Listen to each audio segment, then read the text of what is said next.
Il arrive un moment où l'épuisement ne ressemble plus à une simple fatigue, mais à une lente dissolution intérieure. C'est pas seulement le corps qui se vide, et à lucidité qui se brouille, et à sensation de que chaque geste exige une force que tu n'as plus. Quand tout perd son sens, tu ne t'en rends pas compte d'un coup, c'est progressif, silencieux, presque imperceptible au début. Tu continues à avancer par habitude, comme un automate qui répète les mêmes mouvements parce que c'est ce qu'on attend de lui. Et pourtant, quelque chose en toi commence à se fissurer, un espace minuscule qui s'élargit au fil des jours jusqu'à devenir un gouffre que tu n'arrives plus à ignorer. Ce qui surprend dans l'épuisement profond, c'est qu'il ne se manifeste pas toujours par des crises spectaculaires. Souvent, il se glisse dans les petits détails, la difficulté à se concentrer sur des choses simples, le poids de décision que tu prenais autrefois en quelques secondes, la sensation étrange de regarder ta propre vie comme si elle appartenait à quelqu'un d'autre. Il y a ceux qui croient que ce genre de fatigue se résout avec une bonne nuit de sommeil ou quelques jours de repos, mais ceux qui l'ont connu savent que la réalité est bien plus complexe. C'est pas un manque de repos, c'est un manque de sens, un manque de lumière intérieure. Lorsqu'on parle de perte de sens, beaucoup imaginent des grandes remises en question existentielles, mais en vérité, cela commence par des petites ruptures. Tu te rends compte que des choses qui t'émouvaient autrefois ne te touchent plus. Les activités qui te donnaient de l'élan te paraissent lointaines, presque étrangères. C'est comme si une partie de toi s'était retirée sans prévenir, te laissant dans un vide étrange où tout devient uniforme. Certains appellent cela la lassitude, d'autres y voient les prémices de la dépression, mais au fond, chacun le vit comme un effondrement silencieux qui n'attire l'attention de personne. Ce qui est le plus difficile à admettre, c'est que cet état n'est pas toujours déclenché par un événement précis. Parfois, la vie use en douceur par accumulation de petites charges que tu portes sans t'en rendre compte. Tu t'adaptes, tu tiens bon, tu fais face, hâté que ton corps et ton esprit disent stop. Pas avec violence, mais avec une lassitude tellement profonde qu'elle t'enlève même le courage d'expliquer ce que tu ressens. C'est là que beaucoup se perdent. Ils croient que leur incapacité à retrouver du sens est une faiblesse personnelle, alors qu'il s'agit souvent d'un signe clair de saturation émotionnelle. On pourrait croire que quand tout semble perdre son importance, c'est un appel à abandonner, mais en réalité, c'est un signal de ton système intérieur qui tente de te protéger. Cette perte apparente de motivation n'est pas un caprice, c'est un mécanisme de survie. Ton esprit te dit qu'il n'a plus de ressources pour continuer à fonctionner comme avant. C'est pas un échec, c'est un avertissement, et c'est précisément à ce moment-là que l'on doit arrêter de se juger parce que l'autoculpabilisation ne fait que approfondir le gouffre. Reconnaître cet état n'est pas une capitulation, c'est un acte de lucidité. Ce qui complique encore plus l'épuisement, c'est cette sensation de devoir continuer à fonctionner normalement, comme si rien n'était en train de se délier à l'intérieur. Tu te lèves, tu t'habilles, tu fais ce qu'on attend de toi, et pourtant tout semble exiger un effort disproportionné. Tu fais semblant d'être présent, mais une partie importante de toi est ailleurs, dans un espace où le bruit du monde devient étouffant.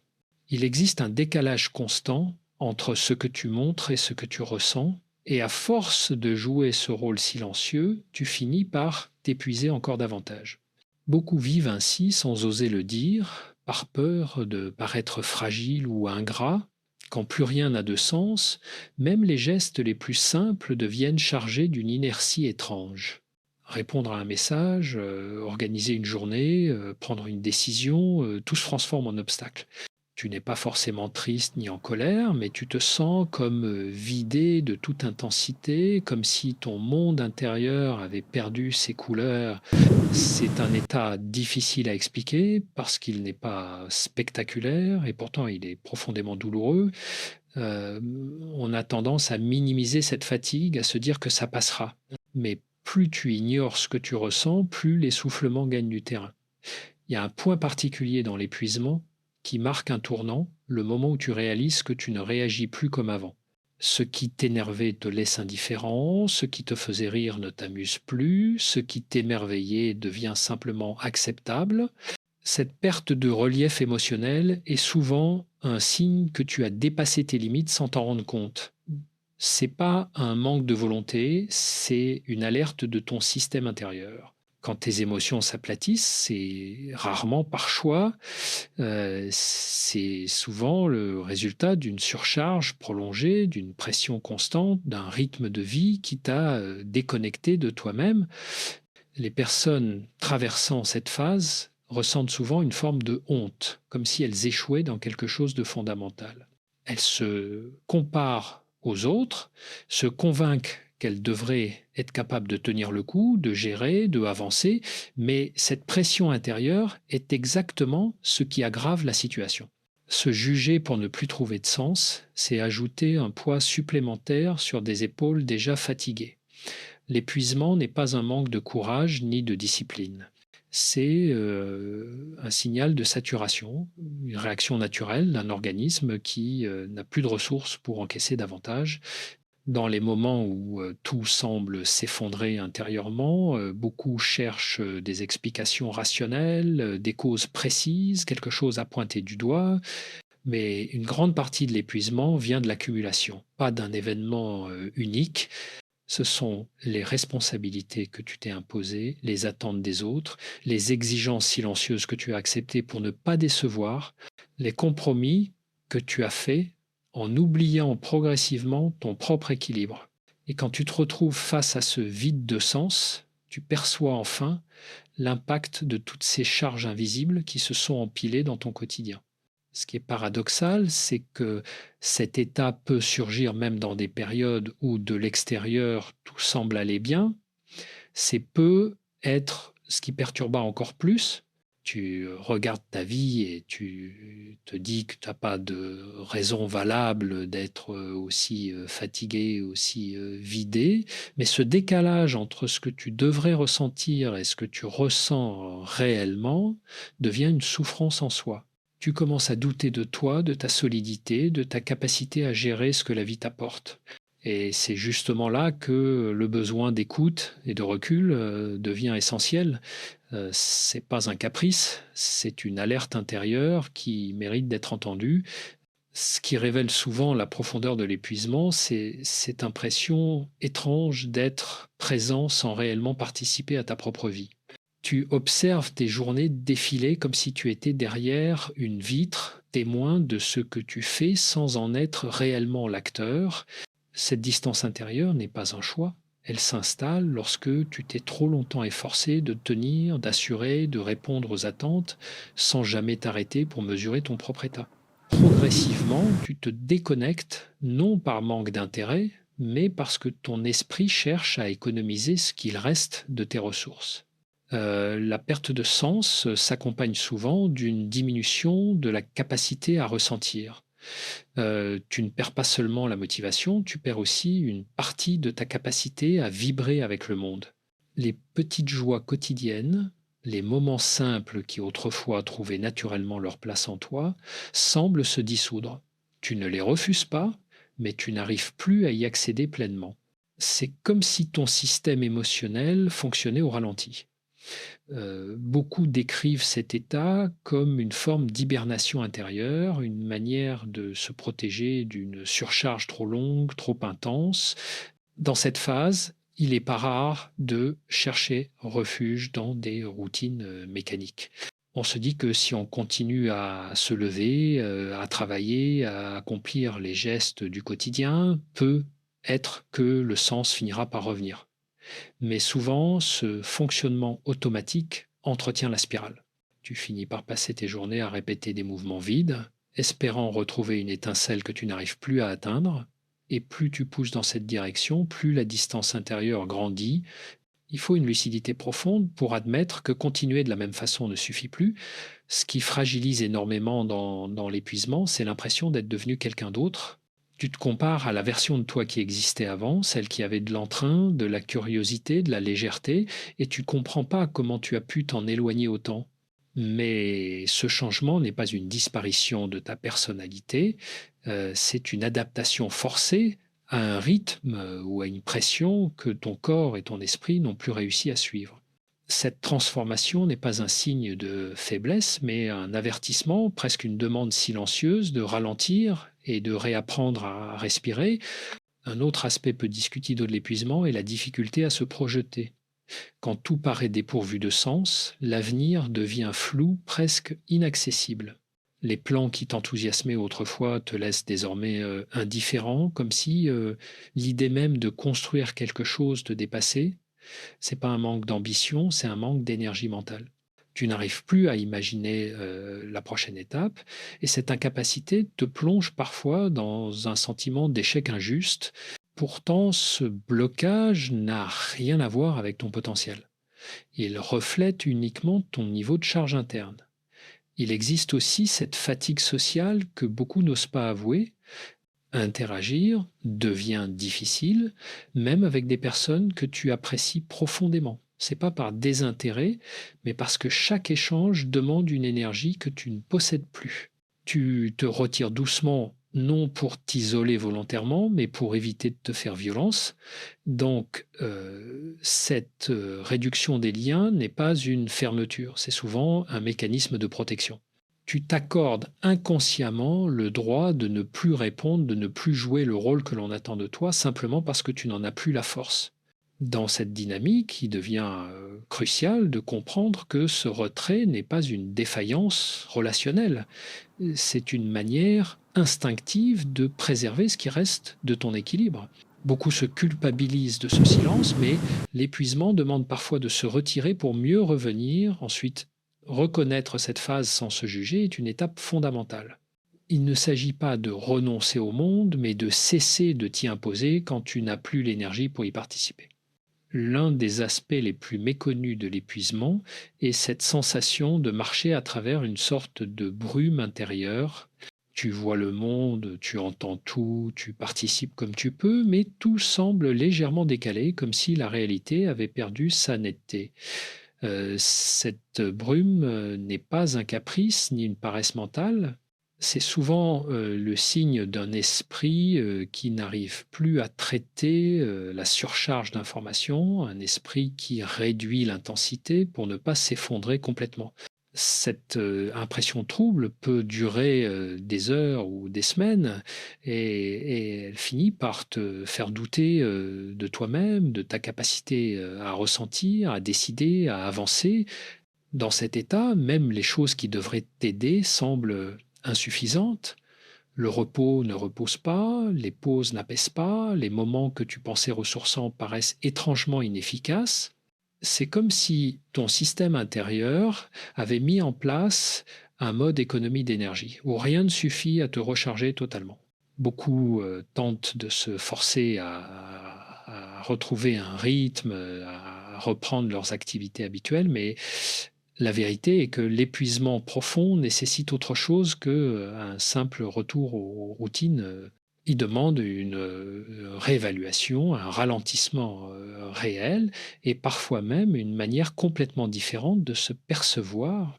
Ce qui complique encore plus ce processus, c'est qu'autour de toi, tout semble continuer au même rythme. Les autres avancent, travaillent, vivent, rient, construisent. Tu as l'impression de marcher à côté d'eux sans parvenir à suivre. Cette sensation crée un sentiment d'écart difficile à supporter, comme si tu étais en décalage permanent avec la vie des autres. Pourtant, cet écart n'est pas un défaut personnel. Il traduit simplement que ton esprit essaie désespérément de se protéger d'une charge émotionnelle qui dépasse tes capacités actuelles. Reconnaître ce décalage pour ce qu'il est épargne une souffrance inutile. Il existe aussi cette fatigue silencieuse qui se manifeste dans les tâches anodines. Ce n'est pas que tu ne veux pas faire les choses, c'est que tu n'en as plus la ressource mentale. Préparer quelque chose, répondre à un mail, planifier un rendez-vous, tout se transforme en montagne. Et lorsqu'on ne comprend pas ce mécanisme, on s'accuse d'être devenu inefficace, dispersé ou irresponsable. Mais cette interprétation est profondément injuste. L'épuisement ne diminue pas tes capacités, il les met simplement en sommeil pour te protéger. C'est une réponse naturelle, bien que déroutante, à un excès prolongé de pression ou de charge émotionnelle. Ce que beaucoup ignorent, c'est que la perte de sens n'est pas seulement un sentiment abstrait, c'est un état physique. Tu ressens une lourdeur dans le corps, une lenteur dans les gestes, une difficulté à maintenir ton attention, le mental et le physique ne fonctionnent plus séparément, ils s'épuisent ensemble. Et quand le corps commence à donner des signes, c'est souvent que la fatigue émotionnelle est là depuis longtemps. Certains ressentent des tensions constantes, d'autres une oppression subtile, d'autres encore une sorte de vide diffus. Quoi que ce soit, ces signaux ne sont jamais anodins. Une autre réalité de l'épuisement et qui brouille ta perception de ce que tu veux vraiment, tu ne sais plus si tu continues quelque chose par obligation, par habitude ou par désir réel. Tu te retrouves à remettre en question des choix qui te paraissaient évidents. Cette confusion n'est pas un signe que tu fais fausse route, mais plutôt un rappel que tu as fonctionné trop longtemps sans écouter tes propres limites. L'épuisement n'éteint pas ton discernement, il te force à l'ajuster. Il t'oblige à te confronter à ce qui ne te nourrit plus, à ce qui ne te ressemble plus, à ce qui te vide sans t'apporter de sens. Et dans ce chaos intérieur, il existe pourtant une forme de lucidité, une voix discrète, presque imperceptible, qui te dit que tu ne peux plus avancer comme avant. Cette voix ne te demande pas de tout abandonner, mais de reconnaître que quelque chose doit changer. C'est souvent dans ces moments-là que la transformation commence, non pas par de grandes décisions, mais par la prise de conscience que ton propre équilibre mérite d'être entendu avant tout. Ce qui se passe souvent à ce stade de l'épuisement, c'est une forme de renoncement discret. Tu n'abandonnes rien officiellement, tu ne fais pas de déclaration, tu ne changes pas radicalement ton quotidien, mais tu te replies lentement à l'intérieur de toi. Tu fonctionnes, tu assumes ce qui est essentiel, mais tu te projettes plus vraiment, tu ne cherches plus à t'améliorer, ni à surpasser quoi que ce soit. Tu choisis inconsciemment la survie plutôt que la progression. Et beaucoup interprètent ce repli comme un manque d'ambition ou de motivation, alors que c'est simplement une manière de préserver ce qu'il reste de ton énergie psychique.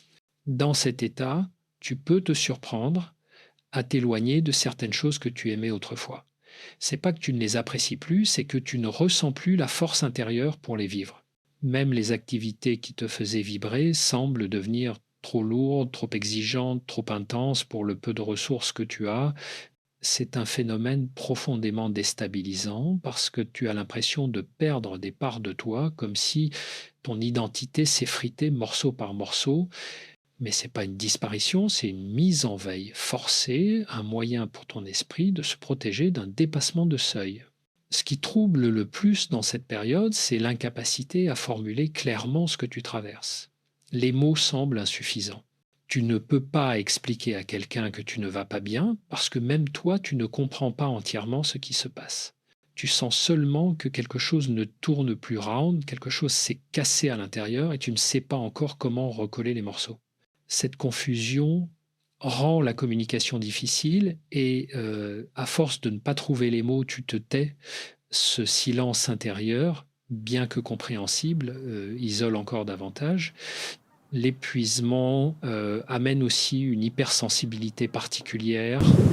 Tu ne réagis plus forcément avec intensité, mais tu ressens davantage la lassitude, le vide, les petites déceptions du quotidien. Ton seuil de tolérance diminue, pas par caprice, mais parce que ton système est déjà saturé. Lorsque ton esprit est très fatigué, le moindre imprévu devient une surcharge, le moindre conflit une tempête, le moindre bruit une agression. C'est pas de la fragilité, c'est le signe que tes réserves sont épuisées et que chaque ajout, même minime, devient un poids supplémentaire. Et il y a ce paradoxe étrange, malgré cette saturation, tu continues à faire ce qui doit être fait. Tu travailles, tu réponds, tu interagis, tu souris parfois, tu Tu donnes l'illusion que tout est sous contrôle et c'est une compétence que beaucoup développent sans même le vouloir, tenir malgré tout. Mais tenir ne veut pas dire aller bien. Tenir ne veut pas dire être solide. Tenir dans l'épuisement signifie seulement retarder le moment où tu devras enfin reconnaître que tu as dépassé ta capacité d'encaisser. Et tant que tu ignores cette vérité, tu repousses la possibilité de te reconstruire. Lorsqu'on arrive à ce niveau d'essoufflement, l'erreur la plus courante est de croire qu'il suffit de reprendre le dessus. Mais l'épuisement ne se combat pas par la volonté. Il se comprend, il s'écoute, il se traverse. Forcer le retour à la normalité ne fait que aggraver le vide intérieur. C'est comme demander à un muscle blessé de supporter à nouveau tout le poids, tu risques seulement de prolonger la douleur. Et pourtant, c'est ce que beaucoup font, par peur de ralentir, par peur de décevoir, par peur d'admettre qu'ils ne peuvent plus continuer ainsi. À ce stade, la question essentielle n'est plus comment retrouver du sens, mais comment cesser de me fuir. Parce que c'est souvent cela l'origine du mal, s'être oublié trop longtemps, avoir donné sans se donner, avoir porté sans se déposer, avoir fonctionné sans jamais s'arrêter pour comprendre où tu en étais vraiment. L'épuisement n'est pas un manque de force, c'est la conséquence de s'être dépassé sans s'écouter. Et c'est précisément dans cette prise de conscience que commence le premier pas vers la reconstruction. Ce qui apparaît souvent avec le temps, c'est que l'épuisement ne se contente pas de fatiguer, il redéfinit ta manière de percevoir le monde. Tu ne vois plus les situations comme avant, ni les gens, ni même toi-même. Tu commences à remarquer des fissures minuscules dans ton quotidien, des petites incohérences que tu laissais passer parce que tu avais l'énergie de les supporter. Maintenant, ces détails te semblent énormes, presque insurmontables. C'est pas de l'exagération, c'est simplement que ton seuil intérieur n'a plus la même capacité à tout absorber. Cette vulnérabilité nouvelle peut faire peur, mais elle révèle aussi beaucoup de choses que tu n'avais jamais osé regarder de près. Il existe un phénomène fréquent à ce stade, une forme de désaffection progressive envers certaines obligations. Tu ne comprends pas pourquoi des tâches qui semblaient normales auparavant deviennent soudain inconcevables. Faire un appel, remplir un document, organiser quelque chose, tout cela paraît excessivement compliqué. C'est comme si ton esprit avait perdu la capacité de fractionner les étapes, comme si chaque action devenait un bloc indivisible, impossible à déplacer. Ce sentiment d'être débordé par des choses simples n'est pas un signe d'incompétence. C'est un marqueur clair d'épuisement psychologique. Dans cet état, il n'est pas rare de ressentir une impression d'usure morale. Tu ne te bats plus, tu ne t'énerves plus vraiment, mais tu n'arrives pas non plus à retrouver de l'élan. Tu es dans une zone intermédiaire où tu existes sans vraiment ressentir. Cette neutralité émotionnelle est souvent confondue avec de l'indifférence, mais elle vient en réalité d'une saturation prolongée. Tu n'es pas détaché par choix, tu es détaché parce que ton esprit a suspendu certaines fonctions pour te protéger d'une surcharge supplémentaire. Cette anesthésie, bien qu'inquiétante, est un mécanisme de survie subtil. Il y a aussi une forme de désorientation intérieure qui peut se manifester. Tu sais ce que tu dois faire, mais tu n'arrives plus à t'y mettre. Tu sais ce que tu ressens, mais tu ne trouves pas les mots. Tu sais ce que tu veux changer, mais tu n'as pas l'énergie de commencer. Ce paradoxe constant crée un sentiment d'impuissance qui nourrit à son tour la fatigue émotionnelle. C'est un cercle vicieux discret où l'épuisement alimente la paralysie et la paralysie renforce l'épuisement. Sortir de ce cycle demande du temps, mais surtout une compréhension profonde de ce que ton esprit tente de te dire. Dans cette phase, tu peux aussi commencer à remettre en question la valeur de tes efforts passés. Tout ce que tu as construit, tout ce que tu as porté sur tes épaules, tout ce que tu as accumulé comme responsabilité peut soudain sembler trop lourd ou même dénué de sens. Cette impression est souvent mal interprétée. On pense qu'on se perd, qu'on n'est plus soi-même, alors que en réalité c'est le regard épuisé qui fausse la perception. Lorsque le corps et l'esprit sont saturés, même les plus belles choses perdent leur relief. C'est pas un jugement objectif de ta vie, mais un signal d'alerte. Ce qui rend l'épuisement encore plus délicat, c'est que beaucoup cherchent à le surmonter en ajoutant plus d'efforts. Ils s'inscrivent à de nouvelles activités, tentent de tout réorganiser, se donnent de nouveaux objectifs. Mais quand l'origine du vide est la surcharge, ajouter plus ne fait qu'aggraver la spirale. Tu te retrouves alors dans un paradoxe épuisant. Tu veux retrouver du sens, mais les tentatives que tu mets en place consomment encore plus de ressources. C'est ici que beaucoup s'enlisent, oscillant entre l'envie d'aller mieux et la fatigue profonde qui les empêche de s'engager. L'un des points les plus importants à comprendre est que l'épuisement ne disparaît pas parce que tu continues à avancer, il s'apaise quand tu cesses de faire semblant. Tant que tu maintiens une façade de contrôle, ton esprit reste en mode survie, mais lorsque tu commences à reconnaître honnêtement ton état, même silencieusement, un nouvel espace intérieur apparaît. C'est pas encore du soulagement, mais une première fissure par laquelle peut entrer un peu d'air. C'est souvent à travers ces petites permissions, accepter d'être fatigué, accepter de ralentir, que le processus de reconstruction commence réellement. Ce qui marque souvent le véritable tournant dans l'épuisement, c'est ce moment précis où tu reconnais enfin que quelque chose s'est effondré intérieurement.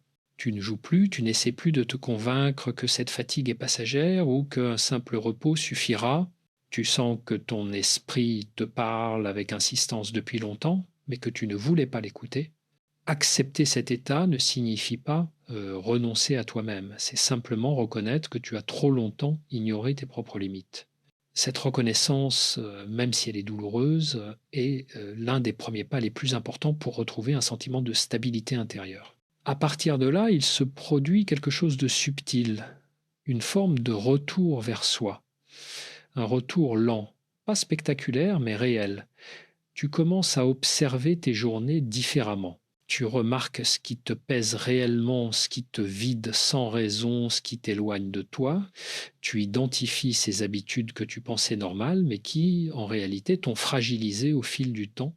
Tu comprends que tu as fonctionné dans un mode où tu donnais plus que ce que tu pouvais te permettre. C'est pas une critique, c'est une prise de conscience. Tu observes enfin ta charge totale, celle que tu portais sans jamais t'arrêter pour en mesurer le poids. Petit à petit, tu te rends compte que pour retrouver du sens, il ne faut pas chercher des réponses grandioses. Ce n'est pas une illumination soudaine, ni une transformation radicale. Retrouver du sens commence souvent par des gestes minuscules, presque invisibles, comme laisser à ton corps le droit de se reposer vraiment sans culpabilité, comme accepter de ne pas être productif chaque jour, comme te permettre de ne pas répondre immédiatement à tout ce que l'on demande de toi. Ces micro-permissions ouvrent un espace intérieur précieux, un espace que ton esprit attendait depuis longtemps pour enfin respirer. Dans ce processus, il y a aussi la nécessité d'écouter tes besoins sans les juger. Beaucoup confondent cette écoute avec un geste égocentrique, mais en réalité, il s'agit d'un acte de santé mentale essentiel. Tu apprends à reconnaître ce qui te nourrit réellement et ce qui t'épuise. Tu distingues la présence sincère des attaches qui te vident.